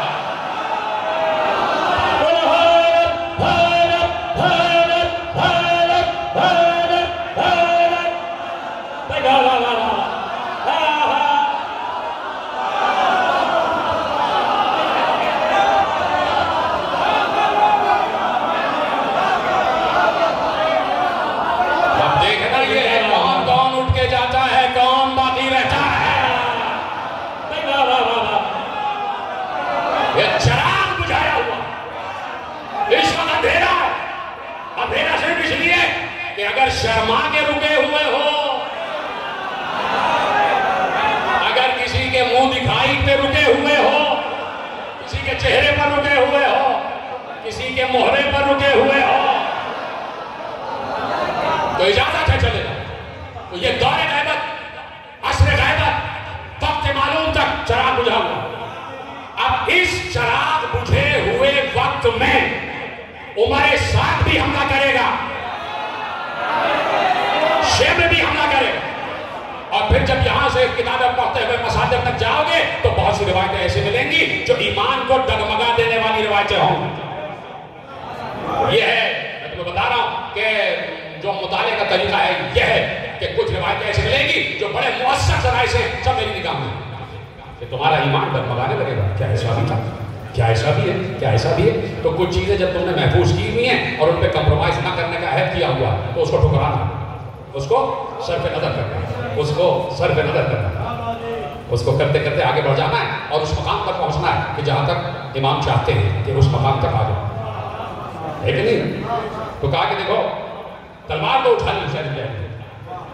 اب بات آئی چھٹے دور کا، پروردگار کیا کرنا کا علم، اتنا علم چھوڑ کے جاؤ کہ اللہ کو معلوم ہے کہ یہ اس علم کو آگ لگائیں گے جو علم آل محمد ہے، جو علم آل محمد ہے، اس علم کو ضائع کریں گے، یہ اس علم کو آگ لگائیں گے، یہ اس علم کو دریا بوٹ کریں گے۔ دیکھیے میں نے پھر کہا کہ میں معجزات پڑھ کے داد دے سکتا ہوں آج ہے میرے ساتھ، ایسے حوالنا کیوں بن جاتے ہیں؟ ذرا سا ایسا بتائیں کہ واقعہ آپ میرے ساتھ بہت میں مجلس میں توجہ ہے نا۔ کہا کہ معلوم ہے، قدرت کو معلوم ہے کہ یہ ہمارے علوم جو لکھے ہوئے ہوں گے، مدون ہوں گے، تدوین شدہ ہوں گے، لکھے ہوئے ہوں گے، ان کو یہ آگ لگائیں گے، ان کو یہ دریا بوٹ کریں گے، اس علم کو مٹانے کی کوشش کریں گے، اس علم کو محو کرنے کی کوشش کریں گے۔ تو کہا جعفر صادق فاخر العلم، اتنا علم اتنا علم اتنا علم کر دو، اس لیے کہ دو موذی لڑ رہے ہیں، بنو عباس بنو امیہ کو شکست دینے والے، اور شکست اس بات پہ نہیں ہے کہ تمہارا علم زیادہ ہے یا ہمارا، شکست اس بات پہ ہے کہ تخت پہ تم بیٹھو گے یا ہم، تو ان کو تخت کے لیے لڑنے دو، تم منبر سلونی پہ بیٹھو، ادھر سلامت رہے، ان کو تخت دنیا کے لیے لڑنے دو، تم منبر سلونی کا احیا کرو، تم اس منبر سلونی کو آگے بڑھاتے جاؤ۔ تو اب میرے امام نے، پانچویں امام نے یونیورسٹی کی بنیاد رکھ دی۔ کل کی تقریر سے متصل ہوں جو موجود تھے وہ اس بات کو یاد کریں، یہی میں نے تقریر چھوڑی اور وہاں سے آگے بڑھ رہا ہوں۔ کل میں برف خانے میں تقریر کر رہا تھا، توجہ فرمائیے گا، کہ بات آگے بڑھا، باخر العلم نے علمی یونیورسٹی کی ابتدا کی، باقاعدہ مدرسے کی ابتدا کی۔ معلوم تھا کہ مدرسوں کا زمانہ آئے گا، تھک گئے تو میں چھوڑ دیتا ہوں 5-7 منٹ کی زحمت۔ معلوم تھا کہ مدرسوں کا زمانہ آئے گا اور دارالعلوم بنیں گے، اور میلوں پھیلے ہوئے دارالعلوم، اور وہاں سے جہاد کے فتوے آئیں گے، اور فتویٰ دینے والا خود بیڈ روم میں ریسٹ کر رہا ہوگا، خود ریسٹ کر رہا ہوگا، فتویٰ دینے والا خود ریسٹ کرے گا۔ معلوم تھا کہ دارالعلوم بنیں گے۔ تو امام نے، اللہ نے کہا کہ میرے ساجد امام، میرے باقر، یہ دارالعلوم بنائیں گے، ہمیں پتہ ہے دارالعلوم بنائیں گے، ہمیں دارالعلوم نہیں چاہیے، دارالعلوم کی وہ پرواہ کرے جس کے پاس باب العلوم نہ ہو۔ ہمارے پاس باب العلم ہے اور تم ہو 5ویں باب العلم اور اس کے بعد 6ٹھے باب العلم۔ بات آگے بڑھی، میرے نوجوان دوست اس بات کو محفوظ کریں، دیکھتے رہے مجھے دیکھتے رہے، میرے نوجوان دوست اس بات کو محفوظ کریں۔ بات آگے بڑھی اور ریسرچ آگے بڑھنا شروع ہوا، ریسرچ آگے بڑھتی گئی۔ کل میں نے عرض کیا تھا کہ 500 موضوعات پر تنہا میرے 6ٹھے امام نے گفتگو کی، فخر کی منزل ہے، فخر کی۔ اس لیے بتا رہا ہوں کہ نوجوان جو نیچے بیٹھے ہیں، جو بچے بیٹھے ہیں، ان تک یہ بات پہنچ جائے، بزرگ اسے بہتر جانتے ہیں۔ 500 ٹاپکس، 500 موضوعات، اس کا مطلب ہے 500 یونیورسٹی کے ڈپارٹمنٹس۔ میں ڈپارٹمنٹ نہیں کہتا کیونکہ امام نے بنائے تھے تو ہر موضوع ایک فیکلٹی ہے۔ کتنے لوگ ہیں جو فیکلٹی کو سمجھے؟ یہ ہے ہمارے یہاں کا، اس لیے کہ جو یونیورسٹی جائے گا وہ سمجھے گا فیکلٹی کیا ہوتی ہے۔ مجھے نہیں پتا کہ اس علاقے میں کتنے لوگ یونیورسٹی جاتے ہیں، کیا یونیورسٹی کا پوائنٹ یہاں پہ آ کے رکتا ہے تو کتنے لوگ اس میں بیٹھتے ہیں اور کتنے لوگ یونیورسٹی جاتے ہیں۔ تو تو سب سے پہلے تو شیعہ محلے میں اس بات کی طرف توجہ ہونی چاہیے. یہ لڑائیاں جو ہو رہی ہیں کہ ٹرسٹ میں وہ بیٹھے گا, ٹرسٹ میں یہ بیٹھے گا, اس میں یہ گھرے گا, اس میں لڑائی اس بات پہ ہونی چاہیے. نہیں, لڑائی نہیں, مسابقت اس بات پہ ہونی چاہیے. میں نے پہلے بھی کہا تھا کہ ہم یونیورسٹی بنائیں. انچولی میں یونیورسٹی ضروری ہے. زمین آپ کے پاس موجود ہے, یہ برابر میں زمین آپ کے پاس ہے. یونیورسٹی ضروری ہے, یہاں کے لڑکوں کی یونیورسٹی ضروری ہے. آپ جا کے دیکھیے جعفر طیار جو غازی عباس ٹرسٹ ہے, کتنا کام کیا انہوں نے. میں جانتا ہوں کہ انہوں نے کمپیوٹر انسٹیٹیوٹس کھلوا دی. وہ لڑکوں کو جو ہے وہ وظیفے دے رہے ہیں, اسکالرشپس دے رہے ہیں, پڑھا رہے ہیں. لوگوں سے کہتے ہیں, بچوں سے کہتے ہیں کہ ہمارے علاقے کے لڑکے نکلیں اور نکل کے سول سروس میں آئیں, اور کوئی جائے کسی طرف, کوئی جائے کسی طرف. تو یہ ایک بڑا المیہ ہے. اور اس محلے میں باب العلم کی یونیورسٹی کا ذکر ہو رہا ہے. وہ یونیورسٹی کہ جو میرے مولا ساجد کا قائم ہے. اب میں صرف ایک جملہ آپ کے حوالے کرتا ہوں جو نوجوان بیٹھے ہیں کہ دیکھیے فخر کریں اس بات کا. تقریباً 50 رسالے, 50 میگزینس. ہمارے بھائی جانتے ہیں ایسے بات ہے, ریسرچ ان کا بھی ٹاپک رہا ہے اور یونیورسٹی کے بارے میں تحصیل ہے. ریسرچ پیپرز آج کہلاتے ہیں ریسرچ پیپرز. ریسرچ پیپرز یا تو ایم فل کے ہوتے ہیں یا پی ایچ ڈی کے ہوتے ہیں یا ڈی ایڈ کے ہوتے ہیں. اور ان ریسرچ پیپرز میں صرف پریکٹیکل نہیں ہوتا, اس میں ایک نتیجہ بھی دیا جاتا ہے. 50 ریسرچ پیپرز کہ جو امام کے شاگردوں کے لکھے ہوئے تھے, جس میں جابر بن حیان بھی تھے, جس میں ایک شاگرد گزرے شاکری وہ بھی تھے, اس میں ایک تھے دیسانی وہ بھی تھے, اور 2-3 شاگرد ایسے ہیں کہ جنہوں نے یعنی امام کے پاس آ کے کلمہ حق پڑھا, یعنی امام سے علم سیکھ کر امام نے ان کو یہ نہیں بتایا کہ اللہ کون ہے, کس دلیل سے اللہ کو ثابت کیا جائے گا, کیا ضرورت ہے, اور یوں ہے, اور اسلام یہ ہے, اور اسلام یہ ہے. امام نے انہیں علم پڑھانا شروع کر دیا, کائنات کے اسرار کھولنے شروع کر دیا. انہوں نے کہا کائنات کے اسرار پر بات اس زمین پر بیٹھ کر کوئی کر رہا ہے تو یہ کسی نہ کسی سے تو علم لیے ہوئے. تو پوچھا کہ بھائی کس سے علم لیا ہوا؟ کہا اس سے. کہا وہ بھی آپ کا کوئی عالم ہے؟ کہا سب سے بڑا عالم تو وہی ہے. وہ عالم نہیں, وہ بذات خود علم ہے. کہا تو کہتے کیا ہے؟ کہا اللہ. تو کہا ہمیں بھی پڑھائی کی جو آپ کہتے ہیں, کہو لا الہ الا اللہ.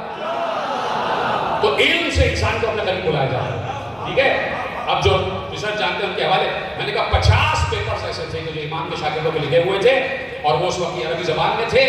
اور پچھلے سے پچھلے سال کی تقریب میں عرض کر چکا کہ امام نے 400 شاگرد نے بنائے تھے جنہوں نے اصول اربع میں یہاں پہ کتابیں لکھی تھی, دوبارہ دہرانا نہیں ہے.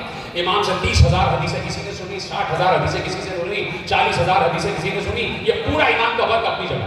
اور امام نے جو لیٹسٹ علوم پر بات کی ہے وہ 50 رسالے لکھے گئے, صرف 50 وہ کہ جو دستیاب ہو سکے. رسالے تو بہت سے لکھے گئے تھے, وہ 50 رسالے آج جرمنی میں جرمن زبان میں ٹرانسلیٹ کر کے پڑھائے جائے. کچھ امام کے شاگردوں کے مینوسکرپٹس ایسے ہیں کہ جو برٹش لائبریری میں رکھے ہیں. ہم جب یہ بات کہتے ہیں کہ وہ فائدہ اٹھاتے ہیں, انہوں نے بیسکس لے لیا, انہوں نے اوریجن لے لیا, انہوں نے بنیاد لے لی, انہوں نے فارمولہ لے لیا, اور اسے چیزیں آگے بڑھاتے ہیں. ٹھیک ہے, اتنی عقل. اور دیکھیے امام نے ہمیشہ ختم کرنا ہوا, کل انشاءاللہ یہ سے بات آگے بڑھے گی کہ امام نے, ہر امام نے کہا ہے کہ ہمیں ہمیشہ انسان کے ذہن کی سطح کے مطابق بات کرنی ہے. جو سطح سے ہے, قدر علوم ہے, جو ان کا مطلب علم ہے, اس کے حساب سے بات کرنی ہے. وہ بات نہیں کرنی ہے کہ بات سمجھ ہی نہیں آئے اور بات آگے نکل جائے. امام نے صرف ایک بات کی, کر دو بات اگر اجازت ہے, اگر سمجھ میں آ جائے تو بتائیے گا, اور نہیں تو میں اس وقت معجزات کے ڈھیر میرے پاس لگے, میرے ذہن میں بہت سے معجزات ہیں کہ پڑھوں اور آپ سنتے رہتے, لیکن یہ فکری بات آپ سنیں. لوگوں سے پوچھا امام نے کہ یہ پانی کیا کام کرتا ہے, شاگردوں سے پوچھا یہ پانی کیا کام کرتا ہے, کہا یہ پیاس بجھاتا ہے. کہا اس کے علاوہ, کہا یہ آگ بھی بجھاتا ہے. امام مسکرا, کہا یہ پانی آگ بجھاتا ہے, ہاں. کہا اسی سے آگ لگائی بھی جا سکتی ہے. ہائے ہائے ہائے, جو سمجھ گئے پتہ نہیں کہاں بیٹھے, حیران رہ گئے لوگ. یہ کیا بات آپ نے کہی کہ اسی سے آگ بھی لگائی جا سکتی ہے. کہا اسی سے آگ بھی لگتی ہے, پانی میں آگ, آگ میں پانی, خدا کی شان. میر انیس کا مصرع ہے, میر انیس کو تو سمجھو, پانی میں آگ, آگ میں پانی, خدا کی شان. کہ اسی آگ, اسی پانی سے آگ بھی بھڑک سکتی ہے, آگ بھی, آگ.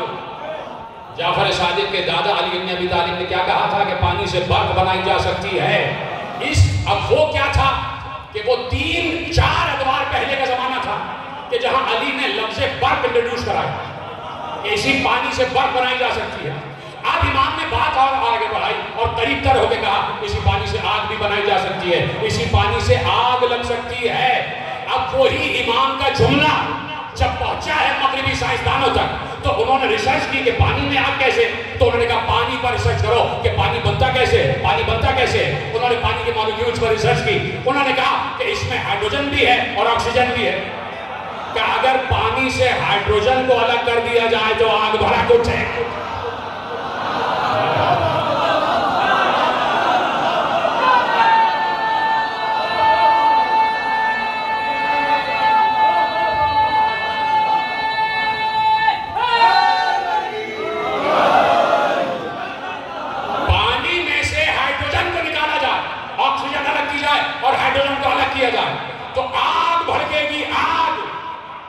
تو آپ مجھ سے پوچھو کہ علی نے برق کیوں نہ بنائی اور جعفر صادق نے آگ کیوں نہ ایجاد کی.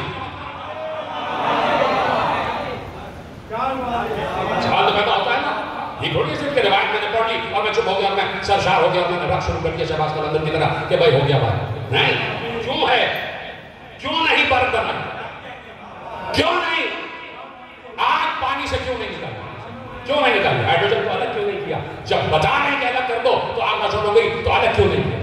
الگ نہیں کیا تو نہیں کرنا چاہیے تھا, نہیں کرنا چاہیے تھا. میرے امام نے الگ نہیں کیا تو نہیں کرنا چاہیے تھا, اس لیے الگ نہیں کیا کہ اب الگ ہو گیا تو تم نے ہائیڈروجن بم بنا لی ہے. کوئی سمجھ رہا ہے بات, کوئی نہیں سمجھ رہا, مجھے نہیں پتا کہ بات بہت نہیں. اس طرف امام نے ذہن انسانی کو منتقل نہیں ہونے دیا. جہاں یہ بات ڈائنامائٹ بنایا اس کا نام مجھے نہیں پتا کیا تھا اس ملوچ کا. اس نے تو کہا کہ اگر مجھے پتا ہوتا کہ یہ ڈائنامائٹ کا ایسا غلط استعمال کریں گے تو میں کبھی ڈائنامائٹ بناتا. اس نے انسان کی فلاح و بہبود کے لیے ڈائنامائٹ بنایا کہ تمہیں اتنے بڑے بڑے پہاڑ کھودنا پڑتے ہیں, تمہارے پاس اوزار نہیں ہے, تو اس نے ڈائنامائٹ بنا دیا. اس کو کیا پتا کہ اس سے غلط استعمال کرے گا. امام کو پتا تھا.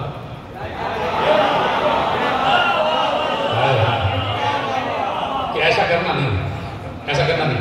اس لیے کہ اگر ان کو آسانی بتا دی تو یہ تن آسان ہو جائے گا. ہم نے ان کے بدن کی ترقی نہیں چاہی, ہم نے ان کے دماغ کی اور ان کی روح کی ترقی چاہی. ہم چاہتے ہیں کہ یہ زمین کو ایسے تلاش کرے بات ختم ہو گئی. علی نے کہا کہ میں اسے پوچھو, میں سوال کرتا, اسے سوال کرتا, سلونی سلونی, اسے سوال کرتا. علی نے کیا کہا کہ میں زمین میں ان راستوں سے واقف ہوں جو راستے آسمان کی طرف جاتے ہیں. آپ کو غلط جملہ بتایا گیا کہ علی نے کہا کہ میں زمین کے راستوں سے زیادہ آسمان کے راستوں سے واقف ہوں. نہیں, میں زمین کے ان راستوں سے واقف ہوں جو راستے آسمانوں کی طرف جاتے ہیں. اسی کو آج کی سائنس کہتی ہے کہ کچھ پورٹلز ہیں اس دنیا میں کہ اگر آپ ان پورٹلز تک پہنچ جائیں اور وہاں جا کے کھڑے ہو جائیں تو آپ اتنے ہلکے ہو جائیں گے کہ آپ کو وہ پورٹلز آسمانوں کی طرف لے جائیں گے. تو کہ اپنی روح کو اتنی ترقی دو کہ تم خود پرواز کر سکو, تمہاری روح پرواز کر سکو. تو کتنے لوگ ہیں کہ جو امام کی معرفت کے ساتھ ذکر سنتے ہیں. اسی لیے کہا زیارت پہ جا رہے ہو, جا رہے ہو, کیا نیت ہے؟ بھائی وہ دیکھو ان سے کہا ہے کہ یار میرا ہوٹل اچھا ہو, کھانا وانا اچھا, سواریاں اچھی, سب شامل ہیں, سواریاں اچھی, اور ہو کے آ گئے. کیا دیکھا؟ بھائی بہت اچھا کھانا دیا, بہت اچھی سواری, بہترین انتظام, کیا زیارت ہے. اور یہ دیکھو تصویر, امام کہاں, جس کی زیارت کے لیے گئے وہ کہاں, اس سے کتنا قرب ہوا, کتنی باتیں کی تنہائی. 3 بجے رات تہجد کے وقت کون گیا زریبہ, اور کس نے تنہا بیٹھ کر حسین ابن علی سے باتیں کی. کس نے پوچھا حسین سے کہ کربلا میں کیا ہوا. کس نے پوچھا ابوالفضل عباس سے کہ مولا ہاتھ کٹ گئے تو کیا محسوس ہوا. کس نے حسین ابن علی کو جا کے یہ کہا مولا تجھے تیری 4 برس کی یتیمہ کا پرسا ہے, مولا تجھے تیرے جلے ہوئے خیام کا پرسا ہے. کہتے ہیں لوگ, یقیناً میں سب کو نہیں کہتا, بہت سے لوگ ہیں بہت صحیح زیارتیں کر کے آتے ہیں, لیکن بات یہی ہے کہ باتیں کرو, پتہ چلے کہ امام کا غم ہے. آج بھی اس امام کی شب شہادت ہے کہ جس کی فقہ سے ہم متصل, فقہ صادق, کہ جس نے ہمیں جینے کا شعور دیا, جس نے ہمیں بتایا کہ تشیع کتنا عظیم مذہب ہے. آپ نے مرثیے میں سنا نا، ایک مرتبہ شاگردوں کے ساتھ بیٹھے ہوئے تھے. یہ ہے قد، یہ ہے اثر. کس چیز سے حسد؟ میرے مولا صادق نے کوئی بڑی عمارت نہیں بنائی تھی، کوئی بہت بڑا تاج محل نہیں بنایا تھا، کوئی بہت بڑا ان کے پاس کوئی سرمایہ نہیں تھا، کوئی بلڈنگز نہیں تھی، کوئی سرمایہ، کوئی وراثت، کوئی جائیداد، کوئی جاگیریں، کوئی زمینیں نہیں تھیں. میرے مولا صادق کے پاس علم تھا اور حسن تھا. علم اور حسن تو آپ کا کچھ نہیں تھا. کوئی ملک کے سربراہ نہیں تھے، اور وہی امام اپنے مدرسے میں بیٹھے ہوئے ہیں. کیا پڑھا رہے تھے؟ علم پڑھا رہے تھے. وہی مدرسہ کہ ایک طرف مدرسہ ہے، بیچ میں دیوار ہے، اور پیچھے زنان خانہ ہے، اہل حرم ہے، رسول کی بیٹیوں کا مستقبل. اسی گھر سے ملا وہ مدرسہ، وہی جس میں اہل حرم رہ رہے تھے. کیا قد تھی، کیا حسد تھی، کیا کہہ رہے تھے میرے مولا صادق کہ ایک بار چاروں طرف سے مدرسے کو گھیر کر چاروں طرف سے مشعلیں پھینکی گئی، جلتی ہوئی آگ پھینکی گئی. نہ معلوم اس آگ میں کیسا زہر تھا کہ پورے گھر کو آگ میں لپیٹ لیا. آگ لگانے والا کیا یہ نہیں جانتا تھا کہ پیچھے خواتین بھی ہے؟ ہائے ہائے کہتے رہے. میں نے کہا نا یہ معرفت ہے. آگ لگانے والے کو یہ نہیں معلوم تھا کہ خواتین کی گودیوں میں ننھے بچے بھی. معلوم تھا، یقیناً معلوم تھا. اور یہی تو کہتے ہیں کہ جب تک مصائب کا انکار ہوتا رہے گا آگے مصائب آتے ہی رہیں گے. ایک بار جعفر صادق کے گھر میں آگ لگائی گئی، آگ تو بجھ گئی، جعفر صادق کو بھی غضب نہیں پہنچی. دامن جل گیا امام صادق کی ابا کا. کچھ شاگردوں کے دامن بھی جلے. سب نے امام کو چاروں طرف سے گھیر لیا اور امام کو بچا لیا. گھر میں لگنے والی آگ کو بھی بجھا دیا گیا. تو میں امام سے یہی کہوں گا، مولا آپ کے گھر میں لگی ہوئی آگ بجھ گئی. بہت سے لوگ تھے جو پانی لائے اور انہوں نے جلتی ہوئی آگ کے شعلوں پر پانی کو چھڑکا اور آگ اہل حرم تک جانے سے پہلے رک گئی. اے مولا، کربلا میں ایک آگ لگی جس نے اہل حرم کے خیموں کو جلایا. نہ صرف یہ کہ خیموں کو جلایا، بیویوں کی چادروں کو جلایا. نہیں، صرف یہ نہیں بلکہ سکینہ کے دامن، مولا سکینہ کے دامن میں آگ لگ گئی. مولا اہل حرم کے خیام جلا دیے گئے. یقیناً جعفر صادق میرے مولا کو شام غریبہ یاد آئی کہ ہاں اسی طرح زینب کے خیموں میں آگ لگائی گئی. ایسے ہی سکینہ کا دامن جلا. نہیں، صرف یہی نہیں، میں کہوں گا مولا آپ کے ابا کا دامن ذرا سا کونا جلا تو محبوں نے بجھا دیا. ذرا کربلا میں آئیے. راوی کہتا ہے کہ میں نے ایک بلند قامت بی بی کو دیکھا. ایک آخری جملہ، میں نے ایک بلند قامت بی بی کو دیکھا. وہ کسی جلتے ہوئے خیمے کی طرف جا رہی تھی، لیکن آگ کی لپٹیں اتنی تیز تھی کہ وہ بی بی پھر پلٹ کے واپس آتی، پھر آگے جاتی، پھر شعلے بھڑکتے، وہ بی بی واپس آتی. میں سمجھا کہ آپ اس خیمے میں اس بی بی کی کوئی قیمتی شے رہ گئی ہے جو وہ لینا جانا چاہتی ہے. وہ کہتا ہے میں دیکھتا رہا. ایک بار اس بی بی نے آسمان کی طرف روک کر کے کہا، یا علی ادرکنی. بی بی نے یا علی کا نعرہ لگایا اور چلتے ہوئے چولوں میں داخل ہوئی، خیمے میں گئی. وہ راوی کہتا ہے میں کھڑا رہا کہ دیکھو یہ بی بی باہر آتی ہے یا نہیں. اب جو میں نے دیکھا میرا کلیجہ پھٹ گیا کہ بی بی کی پشت پر ایک 24 برس کا جوان اور وہ بچ جانے والا امام. میں کہوں گا مولا صادق آپ کا دامن جلا، بہت بچانے والے تھے. ارے زین العابدین کو زینب بچا رہی ہے، امامت کو بچا رہی ہے. ماتم حسین.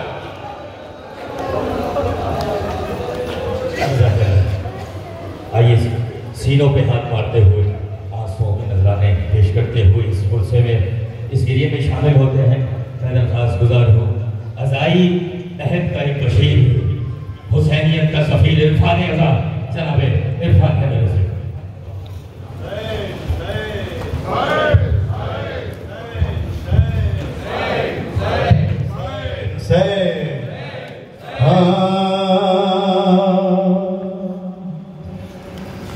جعفر صادق کا جنازہ اٹھا، موسیٰ کاظم یتیم ہو گئے. گھر میں ہے سادات بکا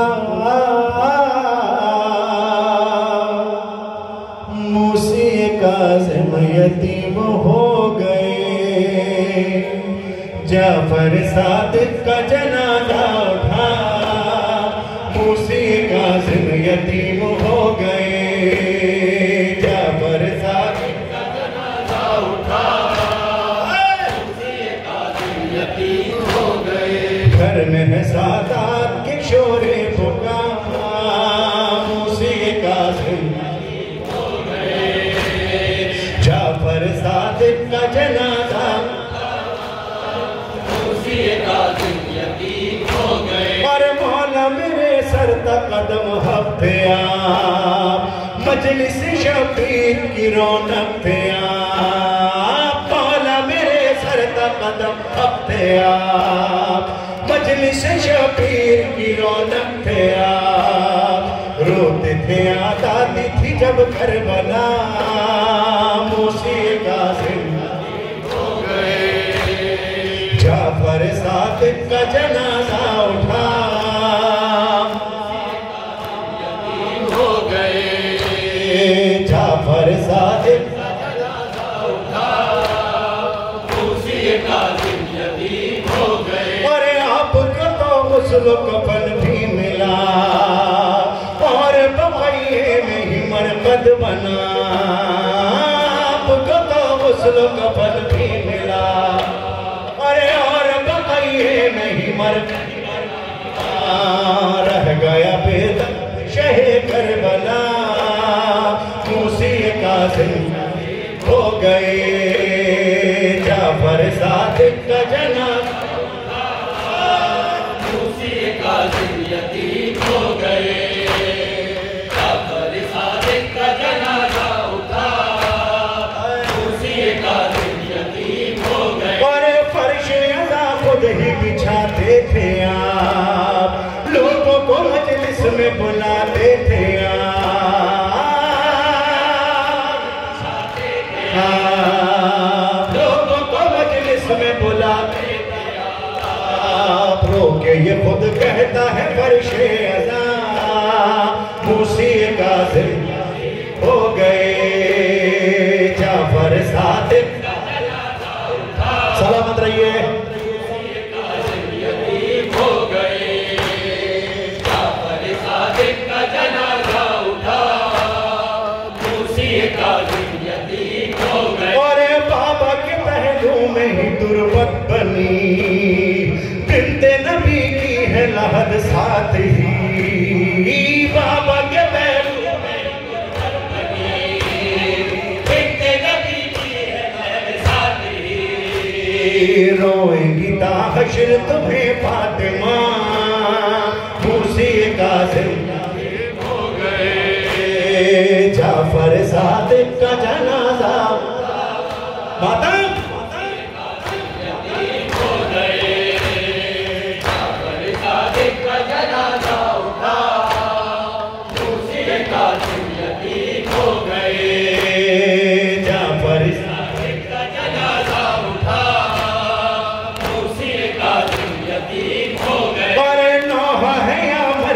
ماجد رضا روتے ہیں سن سن کے سب اہل عزا ماجد رضا روتے ہیں سن سن کے سب اہل نوحہ یہ راجہ فری سادات کا موسی یتیم ہو گئے نوحہ ہے یہ جعفری سادات کا موسی جعفر صادق کا جنازہ اٹھا یتیم ہو گئے جعفر صادق کا جنازہ اٹھا موسی کاظم یتیم ہو گئے جعفر صادق کا جنازہ اٹھا موسی کاظم یتیم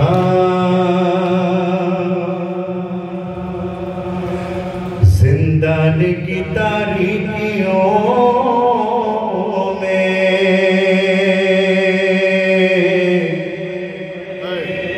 اپنے سینے